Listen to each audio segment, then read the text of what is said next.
সালমান শাহ কবরে মিলল অক্ষত মরদেহ, কাফনের কাপড়টুকুতেও লাগেনি সামান্য দাগ। চারপাশে দর্শক দেখতে পাচ্ছেন সালমান শাহকে মাটির নিচ থেকে তোলা হচ্ছে, চারদিকে সাধারণ জনতার ঢল। মৃত্যুর 28 বছর পরও অক্ষত অবস্থায় পাওয়া গেল একটি মৃতদেহ। কবর থেকে মৃতদেহ তোলার পর অবাক বনে যান সবাই, কারণ দীর্ঘ 28 বছরেও বিন্দুমাত্র নষ্ট হয়নি কাফনের কাপড়। মৃতের মুখ দেখা না গেলেও স্পষ্ট বোঝা যায় শরীরে রয়েছে অক্ষত। ফার্স্ট অফ অল, আমার প্রথম বিয়ে তো ইমনের সাথে ছিল। ইমন তো মারা গেল, এখানে তো আমাদের বিয়ে বিচ্ছেদ হয়নি। ওনারা বারবার বলতে আমাকে নাকি 3বার ডিভোর্স করেছে। ইমন মারা যাওয়ার 3 বছর পর আমার ইমনের সাথে বিয়ে হয়। হ্যাঁ, ইমনের সাথে মুশতাকের সাথে বিয়ে হয়। কোনো একটা জায়গাতে সমস্যা ছিলই, তো সেই সমস্যাটার জন্যই হয়তো আমরা আজকে আলাদা। এই যে শামুককে বিয়ে করছে, সামিরা আমার কথা বলছে আমি খুন করে ফেলছি, আমার ছেলে পানসি বড় করছি, আমি কি মারার জন্য বড় করছি? হ্যাঁ, আমি খুন করছি এইভাবে যে সামিরাকে বিয়ে করছিল না, ওইটা মেনে নিছি যেদিন, ওই দিনই আমার ছেলেকে আমি খুন করছি। না না, সামিয়া 1 নম্বর আসামি। সামিয়াকে যেন দ্রুত গ্রেফতার করা হয়। সামিয়াকে গ্রেফতার করলে ফলের বিয়াল বের হয়ে আসবে। সামিয়া। সুপ্রিয় দর্শক, ইতিমধ্যে কিন্তু আপনারা অবগত আছেন, এবার হাইকোর্ট থেকে রায় হয়েছে তৃতীয়বারের মতো দীর্ঘ 30 বছর পর সালমান শাহের কবর থেকে তার মরদেহ তোলার জন্য। ইতিমধ্যে কিন্তু সেখানে তার কবর থেকে মরদেহ তুলতে গিয়ে এবার কঠিন বিপদে পড়লেন পুলিশরা। দর্শক, এই 30 বছর পরে কবর থেকে কি আদৌ তাকে তোলা সম্ভব? আর কি কোনো কিছু এখনো অবশিষ্ট রয়েছে তোলার মতো? দর্শক, আজকের এই ভিডিওর মাধ্যমে আপনাদেরকে এমন কিছু দৃশ্য দেখাবো যা দেখলে রীতিমতো আপনারা অবাক হয়ে যাবেন। দর্শক, তাই আর কথা বাড়াবো না, চলুন ভিডিওতে আমরা বিস্তারিত দিকে আসি। ভিডিওটি খুবই গুরুত্বপূর্ণ, তাই না টেনে সম্পূর্ণ ভিডিওটি দেখবেন। চ্যানেলে নতুন হয়ে থাকলে সাবস্ক্রাইব করে রাখবেন পরবর্তী ভিডিওর জন্য। লাইক করে দেখতে থাকুন সম্পূর্ণ ভিডিওটি। যে রহস্য ঘিরেছিল সালমান শাহর মৃত্যু, সেই রহস্যে এবার যেন নতুন বিস্ফোরণ। গ্রেফতারের পর ডন রিমান্ডে সবকিছু স্বীকার করেছেন। ঘটনার দিন আসলে কি হয়েছিল, কিভাবে অচেতন করা হয়েছিল সালমান শাহকে, কে দিয়েছিল ইনজেকশন, আর কার নির্দেশে মৃত্যুর পর মরদেহ ঝুলিয়ে রাখা হয়েছিল ফ্যানের সঙ্গে। এতদিন নিজেকে নির্দোষ দাবি করা ডন এবার জিজ্ঞাসাবাদে কি স্বীকার করেছেন। রাষ্ট্রপক্ষের আইনজীবীর বক্তব্য সামনে আসতেই নতুন করে তোলপাড় শুরু হয়েছে। তাহলে কি 29 বছর পর সত্যি উন্মোচিত হতে যাচ্ছে সেই বহুল আলোচিত মৃত্যুর নেপথ্যের কাহিনী? চলুন বিস্তারিত জেনে নেই। সালমান শাহ হত্যা মামলায় গেল রোববার ঢাকা আন্তর্জাতিক বিমানবন্দর থেকে মামলার অন্যতম অভিযুক্ত খল অভিনেতা ডন হককে গ্রেফতার করে পুলিশ। হজ করার নাম করে সৌদি আরব অথবা দুবাই পালাচ্ছিলেন। গ্রেফতারের পর মঙ্গলবার তাকে আদালতে নেওয়া হয়। আদালত জামিন নামঞ্জুর করে কারাগারে আটক রাখার আদেশ দেন। ডনকে রিমান্ডের আবেদন করা হলেও তা দেওয়া হয়নি। তবে কারাগারে থাকলেও নিয়মিত জিজ্ঞাসাবাদ চলছে। সেখানে ডন বেশ কিছু চাঞ্চল্যকর তথ্য স্বীকার করেছেন। এতদিন সে নিজেকে নির্দোষ দাবি করলেও তীব্র জিজ্ঞাসাবাদের মুখে নিজের সমস্ত অপকর্মের কথা স্বীকার করেছেন ডন। শনিবার শুনানি শেষে আদালত প্রাঙ্গণে সাংবাদিকদের সঙ্গে আলাপকালে রাষ্ট্রপক্ষের পাবলিক প্রসিকিউটর ওমর ফারুক ফারুকি অভিনেতা ডনের জবানবন্দি উল্লেখ করে বলেন, ঘটনার দিন ওই বাড়িতে আজিজ মোহাম্মদ ভাই এবং সামিরা সহ অন্যান্য আসামিরা উপস্থিত ছিলেন। প্রথমে নাকে মুখে ক্লোরোফর্ম দিয়ে সালমান শাহকে অচেতন করা হয়।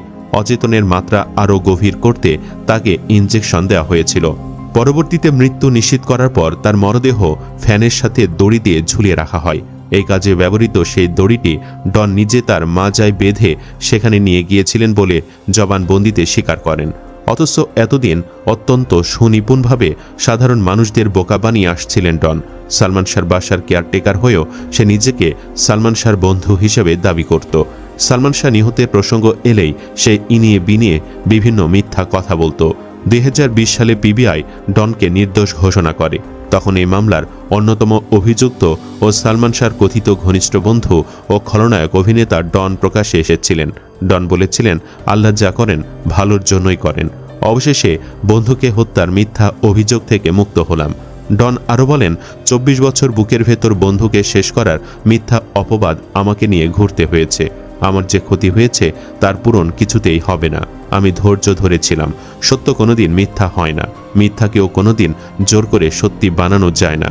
তবে ডন ভণ্ডামের আশ্রয় নিলেও আজ একটি বিষয় কিন্তু সত্য হয়েছে, মিথ্যাকেও কোনোদিন জোর করে সত্যি বানানো যায় না। পরিশেষে এই কথাগুলো না বললেই নয়। একজন বন্ধু আরেকজন বন্ধুর জীবনের সবচেয়ে কঠিন সময়ে পাশে থাকার কথা। সুখে দুঃখে বিপদে আপদে একজন আরেকজনের হাত শক্ত করে ধরে রাখবে, এটাই তো বন্ধুত্বের অর্থ। অথচ সালমান শাহর জীবনের সবচেয়ে নির্মম অধ্যায়টি যদি সত্যি এমন হয়, তাহলে এর চেয়ে বেদনাদায়ক আর কি হতে পারে? যে মানুষটিকে তিনি বন্ধু বলে বিশ্বাস করেছিলেন, সেই বন্ধুই যদি ষড়যন্ত্রের অংশ হয়ে তার মৃত্যুর কারণ হয়ে থাকেন, তাহলে সেটি শুধু একটি হত্যাকাণ্ড নয়, এটি বিশ্বাসের নির্মম মৃত্যু। সালমান শাহ ছিলেন কোটি মানুষের প্রিয় নায়ক, কিন্তু ক্যামেরার বাহিরের জীবনে তিনিও ছিলেন একজন মানুষ যার ছিল বন্ধুত্বের প্রতি বিশ্বাস, আপনজনদের প্রতি ভালোবাসা এবং কাছের মানুষদের ওপর নির্ভরতা। সে বিশ্বাসের সুযোগ নিয়ে যদি কোনো বন্ধুকে শেষ করে দেয়, তাহলে প্রশ্ন থেকেই যায়, একজন মানুষ কিভাবে এতটা নির্মম হতে পারে?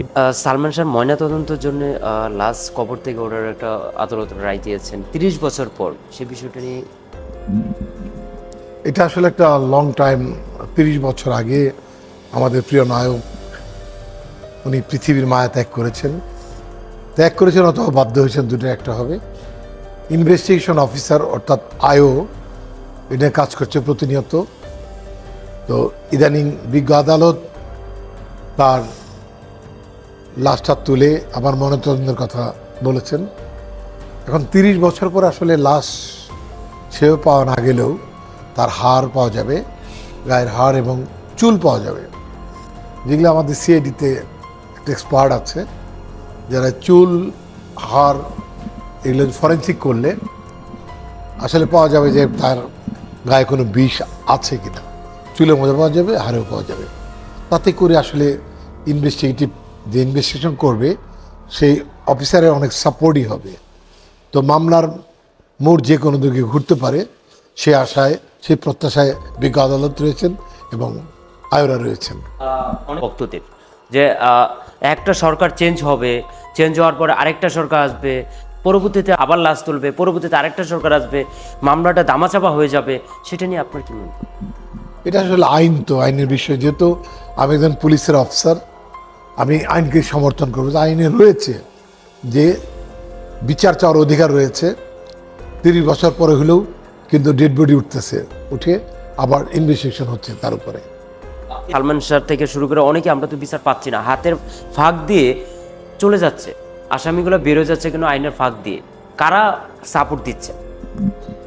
এটা আসলে যতক্ষণ পর্যন্ত এটা ইনভেস্টিগেশন রেজাল্ট না হবে, তদন্তকারী অফিসার আদালতে সোপর্দ না করবে, বিজ্ঞ আদালত যতক্ষণ রায় না দেবে, ততক্ষণ অনুমতি বা অনুমান করে কোনো কথা বলা আসলে কি ঠিক, এটা আমার পক্ষে অন্তত সম্ভব না। সালমান শাহর বক্তরা একটা অভিযোগ দিয়েছেন যে আপনাদের এফডিসির উপরে একটা অভিযোগ দিচ্ছেন যে তারপরে এফডিসির কোনো লোক যায় না, আন্দোলনে ডাকলে যায় না, বিভিন্ন জায়গায় যায় না, এফডিসির লোক একটা মামলা হইলেও কোনো জায়গায় কথা বলে না। সে বিষয়টা আপনাকে জানলে কি বলবেন? আপনি তো শিল্পী সমিতির। সেটা অবশ্যই মানে আপেক্ষিক ব্যাপার, কেন যায় না, যার আসলে ব্যক্তিগত বিষয়টা, এটা তো অফিসিয়াল কোনো অর্ডার না। আমরা শিল্পী সমিতিতে যদি কোনো কিছু হয়, অভিযোগটা দিচ্ছেন আপনাদের উপরে যে আপনারা আন্দোলনে যান না, বিভিন্ন জায়গায় আপনারা ডাক দিলে যান না, আর সালমান ভক্তরা একাই লড়াই করে যাচ্ছেন মাঠে। এটা আমিও ওনার একজন ভক্ত। আমার কাছে চিঠি এলো ও পারে যাওয়া, সালমান শাহের ভক্ত। আন্দোলনে আসলে যায় কিভাবে, আসলে 30 বছর পার হয়ে গেছে, সময় চলে গেছে। তার যারা ভক্ত ছিল তার অনেক সিনিয়র হয়ে গেছে, বয়স হয়ে গেছে, হয়তো এই কোনো কারণে হইতে পারে। তবে তার প্রতি ভক্তি, শ্রদ্ধা, ভালোবাসা, ভালো লাগা সবই আছে। আদালতের নির্দেশে অপমৃত্যুর মামলা হওয়ার পর থেকে আবারও আলোচনায় কিংবদন্তি চিত্রনায়ক সালমান শাহের মৃত্যুর রহস্য।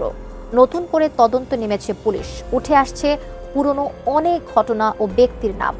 সম্মানিত দর্শক, আশা করি সকলে পুরো ভিডিওটি দেখলেন। এই ভিডিও সম্পর্কে অবশ্যই আপনাদের মতামত ভিডিওর কমেন্ট বক্সে লিখে জানাবেন। দর্শক, এই ধরনের প্রতিনিয়ত আপডেট ভিডিওগুলো সবার আগে পেতে অবশ্যই চ্যানেলটিকে সাবস্ক্রাইব করে পাশে থাকা বেল বাটনটি অন করে রাখবেন পরবর্তী ভিডিওগুলো সবার আগে পাওয়ার জন্য। আজকের মতো ভিডিওটা এখানে শেষ করলাম, দেখা হচ্ছে পরবর্তী ভিডিওতে। সেই পর্যন্ত ভালো থাকবেন, সুস্থ থাকবেন। আসসালামু আলাইকুম ওয়া রাহমাতুল্লাহ।